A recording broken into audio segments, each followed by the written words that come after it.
I saw my daughter again, and she didn't know who I was. It had been 3 years since I last saw my daughter. 3 birthdays missed. 3 winters wondering if she still liked hot chocolate. 3 summers questioning if she still ran barefoot through sprinklers. 3 whole years of silence because my ex-husband Lucas took her and vanished. The custody battle was messy, painful, manipulative. He used everything he could against me. My postpartum depression, my long hospital stay after a car accident, even the fact that I once called my mother at 3 a.m. because I was scared of falling asleep alone. He twisted every weakness into a weapon. And in the end, he got full custody. Then he moved. Changed his number, blocked me. And just like that, my daughter Sophie was gone. I tried everything. Court appeals, private investigators, letters that were returned unopened. And when that didn't work, I waited. Waited for a miracle, for a sign, for something. And then it came, but not the way I expected. It was a Sunday afternoon. I was walking out of a small bookstore in the city when I heard a child's laugh. A laugh I hadn't heard in 3 years, but that still echoed in my dreams. I turned, and I saw her, Sophie, my Sophie, holding the hand of a woman I didn't know, wearing a yellow sundress I might have picked myself, hair in the same messy braid I used to do. She looked older, taller, stronger, but it was her. I would know my daughter anywhere. I froze, couldn't breathe, couldn't blink, just stared, until the moment that shattered me came. She looked up at the woman beside her and said, "Mom, can we get ice cream before we go home?" I couldn't move. I couldn't scream. I couldn't cry. I just stood there, watching my child call another woman Mom. And worse, she didn't even recognize me. I wanted to run to her, to fall on my knees and scream, "It's me, I'm your mother." But my legs wouldn't move. My lips wouldn't form the words. Because deep down, I already knew something was terribly wrong. And that was confirmed when I followed them. They walked down the street, stopped by an ice cream stand. Sophie picked chocolate, just like always. The woman laughed, took a napkin and wiped her mouth, kissed the top of her head. It wasn't fake. It wasn't forced. It looked real. But I couldn't make sense of it until I saw him, Lucas, coming out of a store, walking toward them, smiling, like the past never happened. He kissed the woman, lifted Sophie in his arms, a perfect picture of a perfect lie. I turned away, heart pounding. And then I heard Sophie say one more thing that broke me into pieces. "Mom, can I show you the drawing I made of our family? You, Dad, and me. No trace of me. No mention, no memory." Had he told her I left? That I abandoned her? Or worse, had he told her I died? That night, I sat on my bed staring at the only photo I still had of us. Her in my arms, 6 years old. Chocolate on her face. Eyes full of love. Eyes that no longer knew me. I knew I couldn't stay silent anymore. I had to know what he told her. I had to bring the truth back to the one person who needed it most. My daughter. Even if she hated me. Even if she screamed. Even if it broke me. Because no child should grow up believing her mother is dead when she isn't. I followed them and heard the lie with my own ears. I never thought I'd become the kind of woman who followed people through the city. But here I was, 2 blocks behind them. Lucas, the woman, and my daughter, laughing like they hadn't stolen an entire life from me. I didn't have a plan, just instinct, desperation, a hunger for truth. They stopped at a small park with a duck pond, sat on a bench near the water. Sophie fed the ducks while Lucas wrapped an arm around the woman.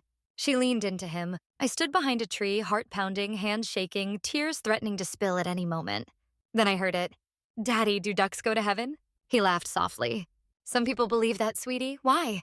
She was quiet for a moment, then asked so innocently it broke something inside me. "Is my real mommy in heaven too?" I stopped breathing. I gripped the tree to stay upright. "Please, say no. Tell her I'm alive. Tell her the truth." But he didn't. He took her hand gently and smiled. "Yes, baby, she's watching over you. Every time you see a butterfly or a cloud shaped like a heart, that's her." No, I wanted to scream. "I'm right here. I'm alive." But my voice was trapped behind a tidal wave of pain. Sophie looked up at the sky and smiled. "I hope she likes how I draw." And then the woman, the one she called Mom, said, "She would be so proud of you, sweetie. You're the best daughter anyone could ask for." My legs gave out. I slid down the tree, hands covering my mouth. I had imagined cruel scenarios. Nightmares where Lucas poisoned her mind against me. Told her I left. Told her I didn't love her.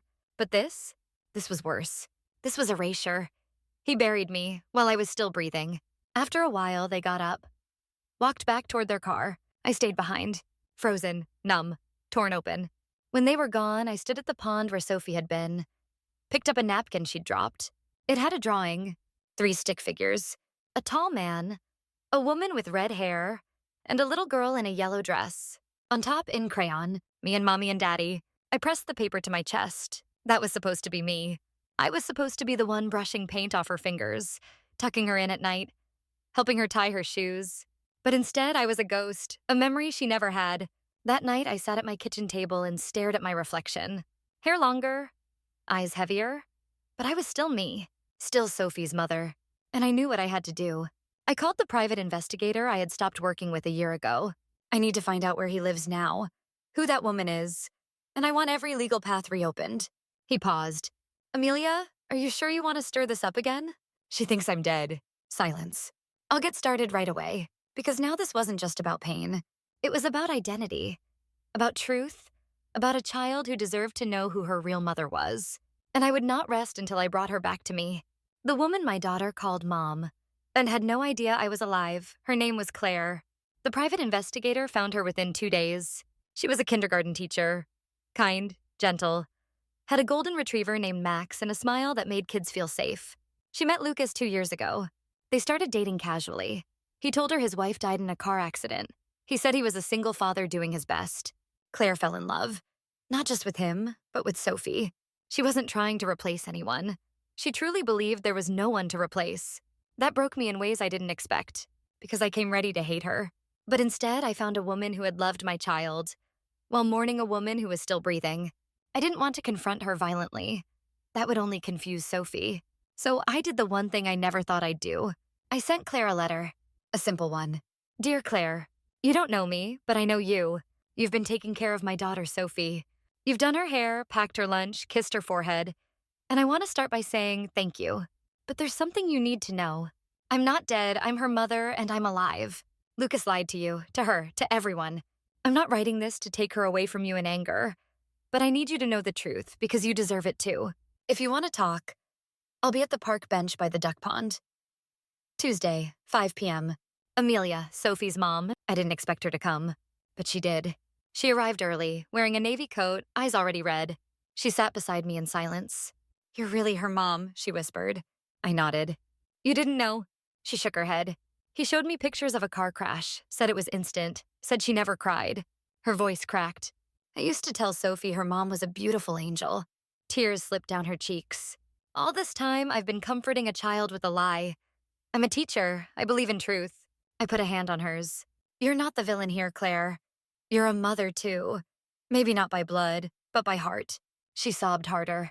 I never meant to steal your daughter. You didn't. He did. We sat there, 2 women stitched together by the same betrayal.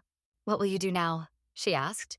I want to bring her back, but not with lawyers, not yet. I want her to remember me, not be forced to choose between us. Claire nodded slowly. Then let me help. I looked at her, startled. What? She deserves to know you. The real you. Not some ghost in a bedtime story. And just like that, the woman I thought was my enemy became my ally. She brought me into my daughter's school. As a guest reader, Claire arranged everything. She told the school she had a writer friend who used to work in children's education. Said I'd be perfect to come in and do a special guest reading for the 1st grade class. The principal agreed. The date was set. Tuesday, 10 a.m., room 2B, Sophie's classroom. I barely slept the night before.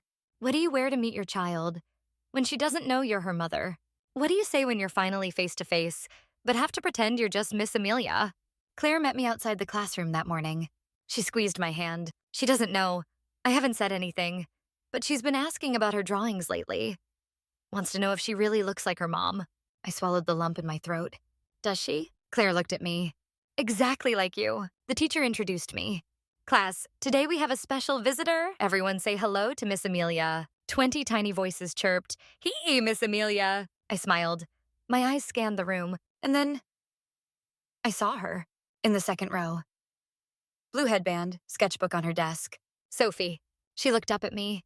Our eyes met. She smiled politely, just like the other kids. No recognition, no flicker of memory, no heartbeat skipped. She didn't know me, but I knew her. I opened the book I brought. The Invisible String. A story about how love connects us, even when we're apart. My voice shook at first. But as I read, I found rhythm, peace, pain wrapped in purpose. Sophie listened closely, eyes wide, hands folded. When I finished, she raised her hand. Miss Amelia? Yes, sweetie? Do you really believe the string is real, even if someone is, gone forever? I froze. The class went silent. I looked at her and nodded gently. I think some strings are even stronger when you can't see them, especially the ones between moms and daughters. She stared at me, and for just a second, her head tilted, her eyebrows pulled together, her lips parted, like something almost clicked. Then the bell rang. Chaos returned. Kids packed up their bags. I stayed by the bookshelf, pretending to organize. Claire stepped in and whispered, "Wait here, I'm bringing her over." My knees nearly buckled. Sophie walked up shyly. Claire knelt beside her. "Sweetie, this is my friend Miss Amelia. Isn't she lovely?" Sophie nodded. "You read really nice," she said softly. I smiled. "Thank you, sweetheart. I loved seeing your drawings on your desk. You're very talented." She beamed. "My mom used to draw too." "Well, I think she did. Dad says I get it from her." I fought back tears. "I think she'd be really proud of you." Claire touched Sophie's shoulder. "Want to show her your sketchbook?" She handed it to me. On the last page was a drawing. A woman in a blue dress, long hair, big eyes, open arms. "I see her in my dreams sometimes," Sophie whispered. "I think it's my real mommy." My heart shattered and healed all at once. I gently traced the lines. "She looks beautiful." Sophie smiled. "I wish I could remember her." I looked her in the eyes. "Maybe some love never really leaves us. Maybe it's just waiting until the right moment to come back." She nodded slowly, then gave me a hug. Quick, innocent, but enough to send every wall inside me crumbling. After she left, Claire came back. Her eyes were red too. "That I was incredible. She likes you. I mean, she really connected." I wiped my face. "I'm not sure how much more of this I can take." Claire took my hand. "Then let's bring her the truth. Little by little, you deserve to be her mother again. And maybe, just maybe," she was already starting to feel it, the invisible string pulling her back to me. She asked if I could come back and called me the lady who felt like home. Claire called me on a Thursday afternoon. Her voice was soft, shaky, a little overwhelmed. "She asked about you again." My heart thudded. What did she say? Claire exhaled, like she'd been holding this in for hours. She said, "Do you think Miss Amelia can come back?" And when I asked why, she said, "Because she felt like home." I didn't respond right away. Because how could I? How do you hold back a flood when your child, the one who's been lied to for 3 years, finally starts to feel your presence without even knowing your name? Claire continued, "She's been drawing you all week. She asked me what your favorite color is. I told her blue. She's coloring every dress blue now." I sat down on the kitchen floor, clutching the phone like a lifeline.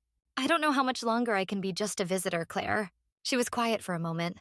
Then don't be. Be her mom again. Let's make this right." We decided to take it slow. Claire would invite me over as a family friend. A casual hangout, art and snacks and stories. No pressure, no bombshell, just presence. The day came. I brought cookies, a new sketchbook, and the same nerves I had when she was born. Claire greeted me warmly. Sophie peeked from behind her legs. "Miss Amelia," she smiled. I bent down, arms open. She ran into them. She showed me her drawings. One was of the duck pond. Another was of a tall lady with long hair holding a little girl's hand. "That's you and me," she said proudly. I blinked fast. "It's beautiful." Betrayal. We painted rocks for the garden, made fruit kebabs, played with Max, Claire's golden retriever. And in between, I caught her glancing at me, like she was trying to solve a puzzle she didn't even know existed. Later, Claire asked Sophie a quiet question. "Sweetie, what do you like most about Miss Amelia?" Sophie thought for a moment, then shrugged. "She makes me feel safe, like I've known her a long time." Then she leaned in closer and whispered, "She smells like dreams I used to have, before I could remember them." That was it. I stood and stepped outside before I completely broke down. Claire followed me. We didn't speak. She just held my hand, and I knew this was working. Sophie's heart remembered me, even if her mind hadn't caught up yet. That night, I received a voicemail from Claire. She'd recorded Sophie singing a song she made up. The lyrics? "There's a string from my heart that goes far, far away. It finds someone special who always wants to stay. Even if I forgot, she still remembers me. She'll find her way home across sky, land, and sea." I cried for an hour, then sat at my desk, opened my journal, and wrote, "I'm not a ghost, I'm not gone, and she's not lost, she's just on her way back to me." He found out I was back and threatened to take her away again. It started with a knock on Claire's door. Harsh, loud, rapid. Sophie was upstairs painting. I was in the kitchen washing brushes. Claire opened it. And there he was. Lucas. He stepped inside like he owned the place, eyes cold, jaw tight. Where is she? Claire stood firm. Lucas, where is she? I stepped out from the hallway. He turned, and the fire in his eyes wasn't just anger. It was fear. So it's true, he spat. You've been sneaking around, manipulating my daughter. She's our daughter, I said calmly. You don't get to use that word anymore. You're legally nothing to her. His words hit like acid. But I didn't flinch. Claire stepped between us. Lucas, stop. She hasn't done anything wrong. He laughed bitterly. Of course you would say that. You've always liked charity cases, haven't you? Claire's face hardened. She's not a case. She's Sophie's mother. And she never stopped being one. He turned back to me. You want to fight this? Fine. I'll take it to court. Again. And this time, I'll make sure you don't even get supervised visits. You'll be erased for good. I took a step forward. Erase me? You already did, remember? Told her I was dead, buried me with your lies. His nostrils flared. I protected her from someone unstable. You had a breakdown, you disappeared. I got better. I came back, and you were gone. With my daughter. He said nothing. Just clenched his jaw. Then hissed, stay away, or next time she'll be calling someone else dad too. He stormed out, slammed the door. Claire sat down, hands shaking. He's panicking. Amazing. He knows she's remembering. I nodded. But inside, I was shaking too. Because Lucas wasn't just cruel. He was smart, manipulative. And he still had full legal custody. If he wanted to move again, change schools, cut all contact, he could. I had to act fast. But not recklessly. I contacted my lawyer. Told her everything. The lies, the school records, the false death story, the emotional manipulation. This changes everything, she said. You have a real case now. It won't be easy, Vaya, but we can fight. Still, I couldn't shake the fear. What if Lucas pulled Sophie out of school tomorrow? What if I lost her again? That night, I got a message from Claire. Just 2 words. She knows. I called immediately. Claire's voice trembled. Sophie came downstairs after he left. Asked why Daddy was yelling. Then she said something I can't stop thinking about. What? She said, Miss Amelia isn't bad. She's my dream mom. I broke. Fell to the floor, phone pressed to my chest. Because maybe, just maybe, love doesn't forget. It just waits. Until the truth feels like home again. She found my old picture and asked, why do I look like her?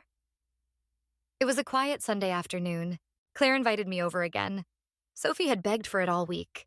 Please, can Miss Amelia come again? I want to show her my new art. Her voice on the voicemail was pure joy. Innocent. Unknowing.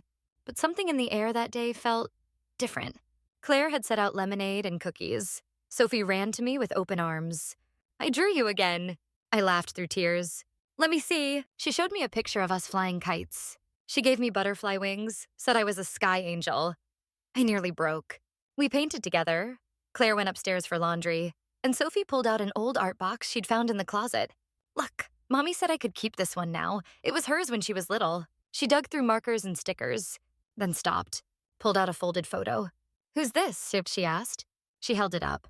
It was a picture of me, from years ago, holding baby Sophie at the park. I froze. She stared at the photo, then back at me, then at the photo again, and then that innocent little voice. Why do I look like her? I swallowed. What do you think? She tilted her head. Her eyes look like mine. Pause. Her smile, too. Another pause. Then, so quiet I almost missed it. Is she my real mommy? My heart pounded. Claire came back into the room and froze. Sophie turned to her. Mommy, is Miss Amelia her? Claire sat beside her, tears already rising. Sweetheart, do you remember how we talked about people who love us, even when we don't remember them yet? Sophie nodded. Well, Miss Amelia is someone who's always loved you. From the day you were born. But Daddy said my real mommy went to heaven. He was wrong, sweetie. She's right here. Silence. Sophie looked at me, eyes searching, trembling. You're my real mommy? I couldn't speak. I just opened my arms. Slowly, carefully. She stared, then ran into them, and everything broke. And everything healed. All at once. Sikte. She sobbed into my shoulder. I thought you were a dream. You were never a dream to me. I whispered. You were my whole world. Claire cried too. We all did. Because the lie was broken. And in its place stood truth, fragile and glowing. Later that night, as I tucked Sophie into bed, she held my hand. Can you stay forever now? I kissed her forehead. I'll fight every day to make sure I can. But we weren't done yet. Because Lucas didn't know. She knew. And she chose me. She stood up to him. and said she's my mom, you lied. The letter from my lawyer had already been sent. A formal notice. Reopening custody. Evidence of psychological manipulation. False death claims. Testimonies from Claire, from the school, and soon, from Sophie. But none of that would matter more than what happened that Sunday evening. Lucas showed up unannounced. Again. This time Sophie was awake. Claire opened the door. He barged in, eyes blazing. Where is she? What have you done to her? I stepped in front of Claire. She asked the questions. She saw the truth. You can't hide it anymore. And then Sophie came downstairs, holding the photo, the same one of me holding her as a baby. She stood there, small but steady, eyes wide, hands clenched. Daddy, she said quietly, why did you lie? He froze. Sophie, you told me she was gone. Dead, but she's not. She's right here. Tears filled her eyes. You said I couldn't remember her because it would hurt. But it hurts more to be lied to. He looked shaken. Sweetie, I thought it was better this way. Better for who? Her voice cracked. You made me forget her, but I didn't. Not really. I dreamed about her. I drew her. I felt her. And now that I see her, I know. She's my mom. Lucas stepped forward, reaching for her hand. But she stepped back. I still love you, Daddy, but I love her too. And you don't get to take her away again. Silence. Tears. Truth like thunder. He dropped his hand. Looked at me. You win. This wasn't a game, I said softly. This was my child. He left without another word. For once, no threats, no manipulations. Just a man finally staring at the wreckage he caused, and knowing it was his own fault. That night, Sophie curled up next to me in bed. Her fingers traced the lines on my hand. Did you miss me? She asked. I laughed through tears. Every second. She yawned. I think I missed you too, even when I didn't know it. We fell asleep holding hands. Weeks later, the court granted us shared custody. But Sophie chose to stay primarily with me. Lucas didn't fight it. Claire remained in her life, not as a replacement, but as someone who cared deeply. We became something strange and beautiful. Two women once divided by a lie, now united by love for one little girl. Sophie and I planted a tree in the backyard. She called it the truth tree. So even if people lie again, she said, this will always grow honestly. I looked at her and whispered, you're my truth, and I'll never let you go again. And I didn't. Not ever. Some people leave scars, others leave lessons. Burn and reborn stories that break you, then rebuild you.